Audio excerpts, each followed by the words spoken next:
ஜனவரி 1ஆம் தேதி என்கிட்ட மட்டும்தான் பேசுவார். பக்கத்தில் கைப்பிடி சொல்லுங்க, ஜனவரி 1ஆம் தேதி உன்கிட்ட பேச மாட்டாரா? பைபிள் உனக்கு இல்லையா? அல்லேலூயா.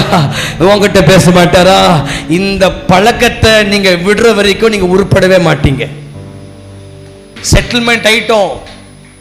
10 பேருக்கு போது கண்ணீர் விட்டோம். இப்ப சபை 500 பேர் ஆயிடுச்சு. செட்டில் ஆயிட்டோம். சொந்த இடத்தை வாங்கிட்டோம். 500 பேர் தர காணிக்க தசமபாகம். பாஸ்டர்மா செட்டில் ஆயிட்டாங்க. ஏசி போட்டு உங்களை உட்கார வச்சுட்டாங்க. அன்னைக்கு இருந்த ஆரம்பத்தில் இருந்த ஆத்ம பாரம் போயிடுச்சு. ஒரு இடத்தை வாங்கணும். பிள்ளைங்க பிறந்துட்டாங்க. பிள்ளை காலேஜ் போறாங்க. அதே 50 பேர் ஒரு சீடர் இல்ல, ஒரு சீடர் உருவாக்க அனுப்ப யோகியத்தை இல்லை. இது தப்பா? இது தப்பா? வெளியே போய் ஊழியம் பண்ண, உலகத்துக்கு போய் சுவிசேஷம் தப்பா? யோகியத்தை இல்லை. செட்டில் ஆயிட்டோம். ஸ்தாபனங்கள் செட்டில் ஆயிடுச்சு.